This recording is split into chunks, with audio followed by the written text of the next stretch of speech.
Welcome to another edition of Giants Top 100 Players.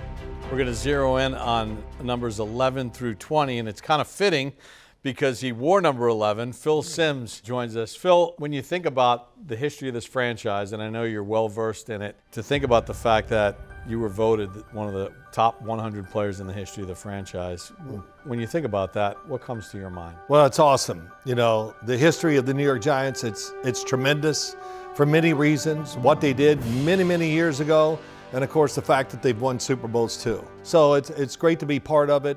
I loved when I was a player, seeing some of the old guys come back. I'll never forget, Y.A. Tittle shows up at training camp. Wow. And we're throwing the ball to each other. I'm like, man, this is so cool. Going with Y.A. Tittle. And, you know, I just think about him and Charlie Connerly, the two other quarterbacks. But to see them and meet them and know what they did and to be part of it, it's a great honor. All right, we're going to revisit that because Y.A. came in at number 12 in the voting. Wow. And Charlie Connerly came in at number 13 in the voting. Number 14 is Tiki Barber, the franchise's all-time leading rusher. And Tiki, like Phil, you know, you have your name in the Ring of Honor.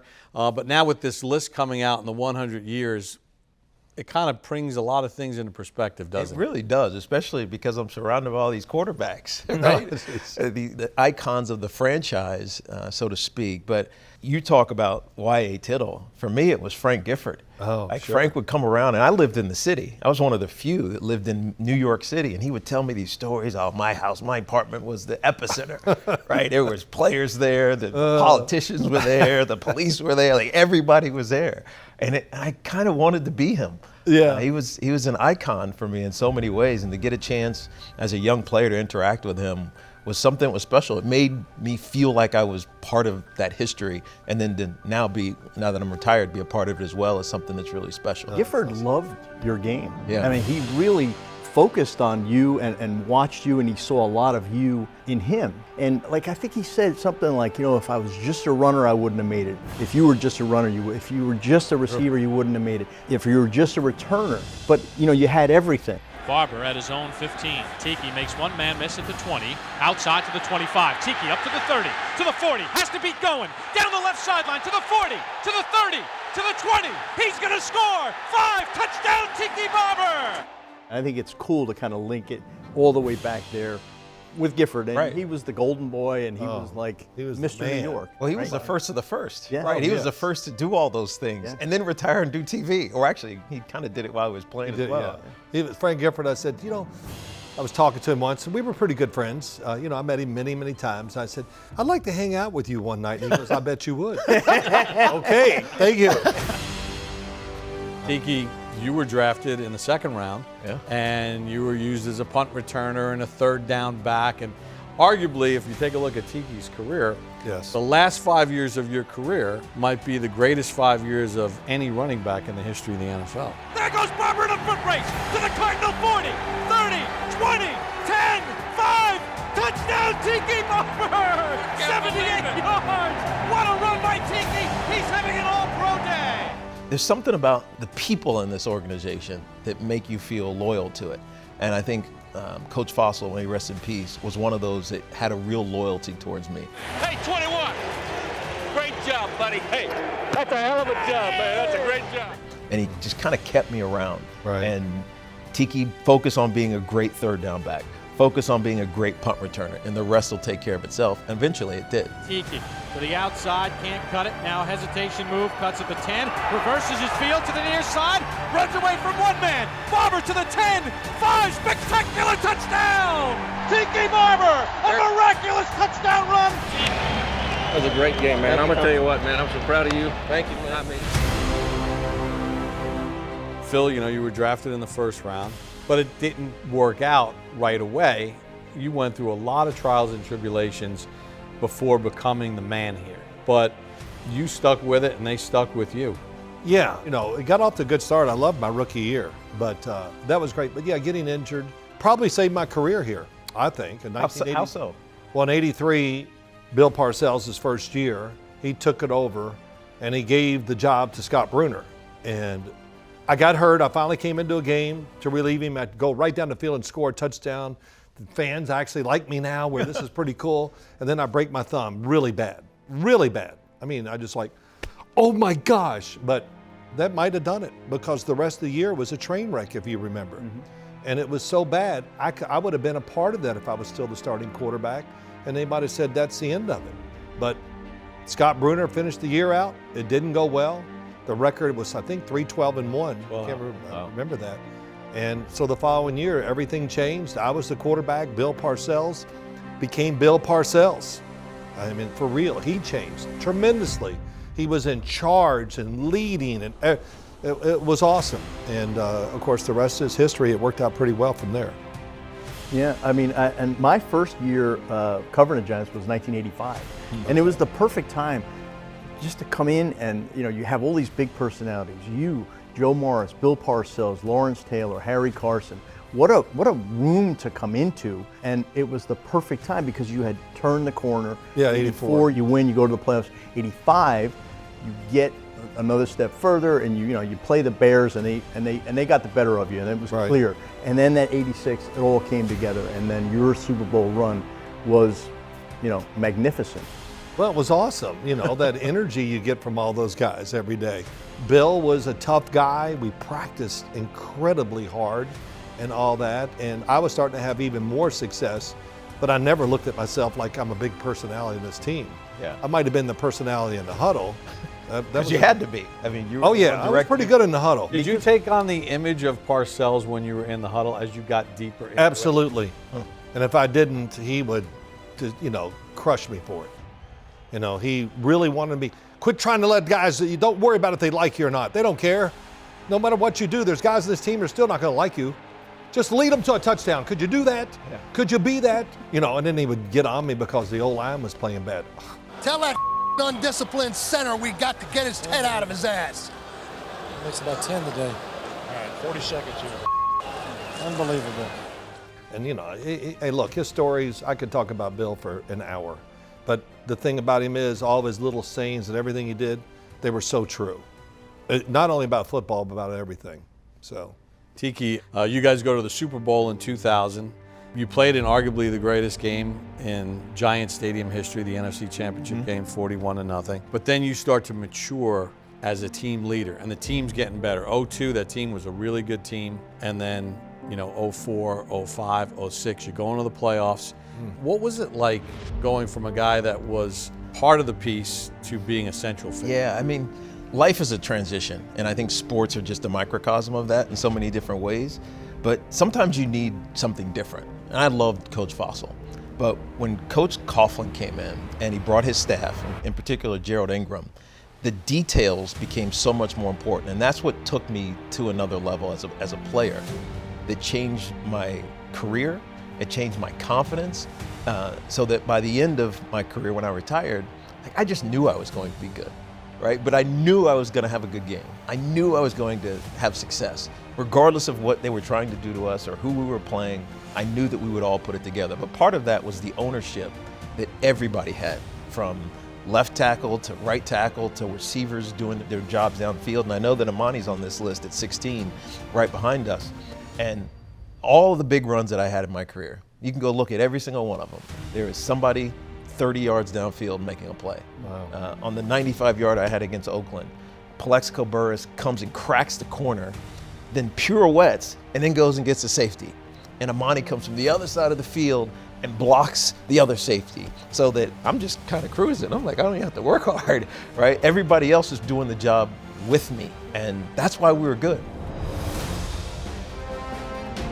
All right, I want to bring up a name that's part of this list. He comes in at number 16 on this list. You mentioned Amani Toomer. What was he like as a teammate? And he goes on to become the Giants' all-time leading receiver in catches, yards, touchdowns. I swear, Bob, he always basket caught everything. Everything was in his basket because he could put his elbows together. And if you needed a big catch, you could trust that Amani was going to make it.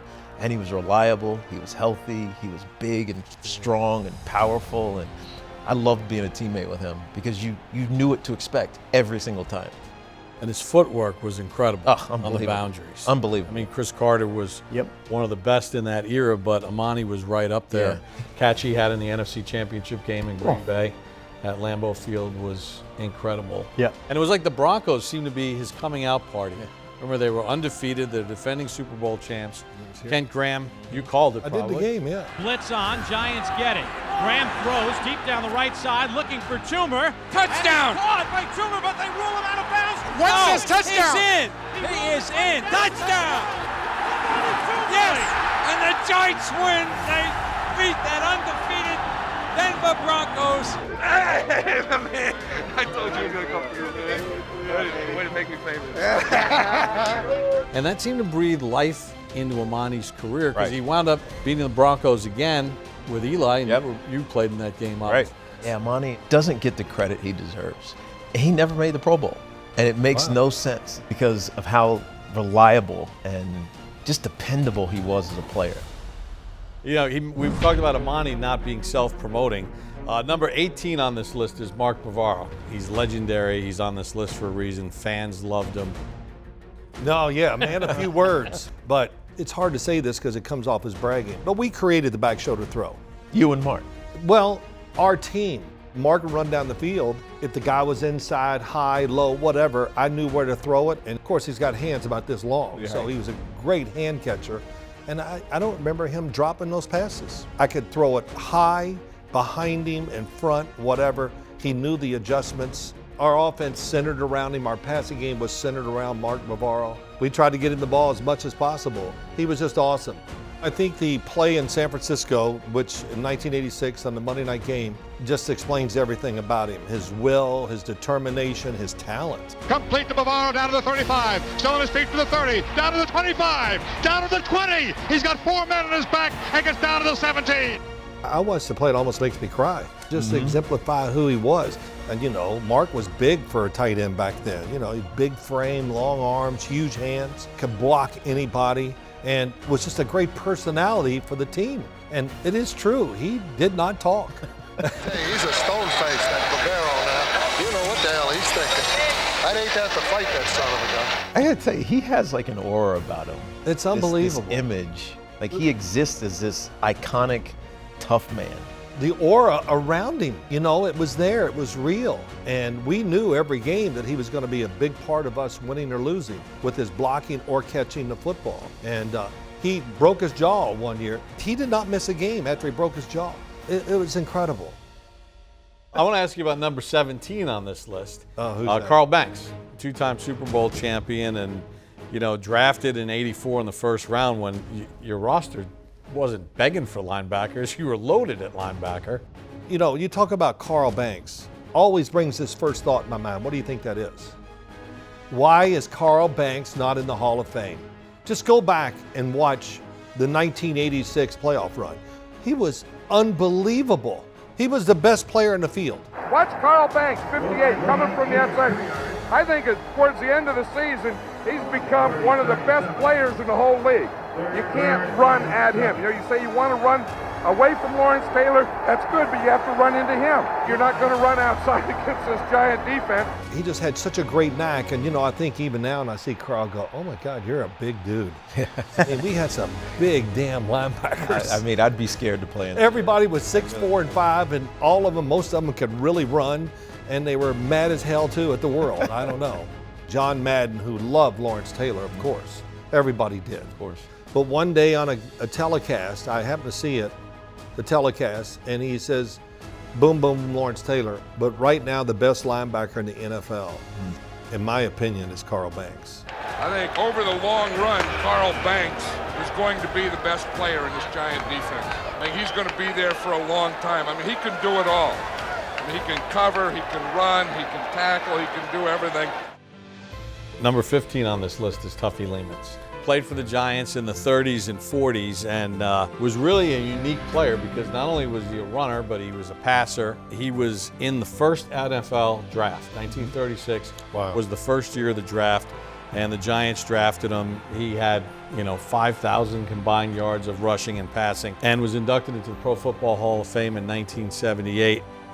Back then, you're playing in the single wing, so in his position, he's running the ball, he's throwing the ball, he's catching passes. You don't have that kind of player anymore that threw touchdowns and ran for touchdowns. And they had a Tuffy Lemons Day at the Polo Grounds, December 7th, 1941. Wow. Yeah. Okay, so it's Tuffy Lehman's Day. They got a program, and there's an announcement made during the game. Wow. Pearl Harbor had happened Wow. during the game. Wow. And that's Tuffy Lehman's Day. So it was a kind of a postscript to It's an unbelievable story. I'm glad to know that fact now. Let me ask you about the two quarterbacks that come after you, and Y.A. Tittle at number 12 and Charlie Connerly on this list. What about their games that you know of? We know what Tittle did. Yeah, Y.A. Tittle, the first thing I think about, he was Johnny Unitas at the time. Is that a good example? Yeah. I mean, not that I can remember all of it, but I've watched enough and whatever, and I knew about Y.A. Tittle. And of course, he's famous for what? Helmet that one off. photo. Yes, head down. I mean, it is unbelievable. But, he was really kind of a modern day quarterback in an old age. Back then they ran like two formations, and it was the same offense for every team, and it seemed like in the NFL. But, he was a big guy, threw the ball well, and even when he was 50-some years old is when we had our catch. And Pace University in training camp, and I went, damn, he can still throw it pretty well, too. Y.A. Tittle connects with Joe Walton to tie the record of 7 touchdown throws in a game. Y.A. netted 505 yards as he tied the mark first set by Sid Luckman. The Giants win 49-34. Think about Y.A. Tittle. In 1963, he set an NFL record, 36 touchdown passes thrown that season. Yeah. It's a pretty impressive record that he had. Yeah, it's unbelievable. Still the Giants' record, isn't it? In a season. Yes. 36. Wow. And that's remarkable. That's amazing. 36 touchdowns. I don't care how you look at it. That's a lot. And Charlie Connerly came in at number 13 in the voting, played at Ole Miss. And if you go to Oxford, there's a huge Giants fan base.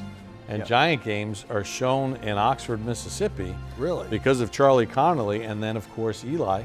Oh, sure. With both of those being Ole Miss Rebels. 11-year veteran Chuck Connolly does the quarterbacking and must be rated as an all-time great. Chuck and Charlie Connolly.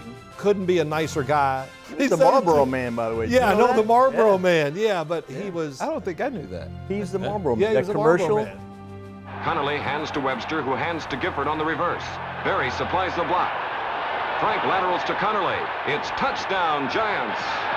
Connolly drives an inspired team. He fakes once, twice, 3 times, then fires a 46-yarder to Bob Schnelker. Let's go to 19 on this list. Ken Strong, Hall of Famer, and this is a guy that he scored the critical touchdown in the original Sneakers game of 1934 against the Chicago Bears in the NFL Championship. He had 479 points in his career. He's a guy that kicked, ran the ball, did all those different things.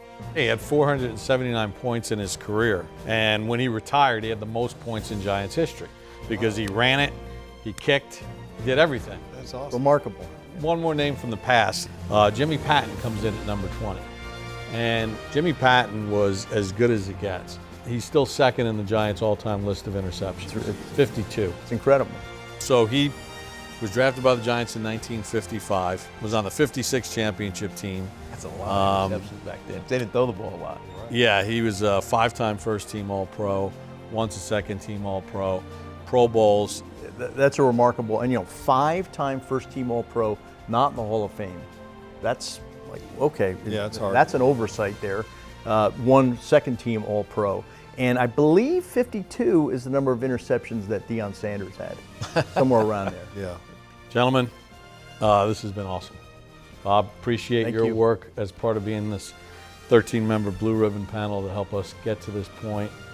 Phil, Tiki, awesome stuff. Thank you so much. Great to be a part of it. Thank Thank you. you so much.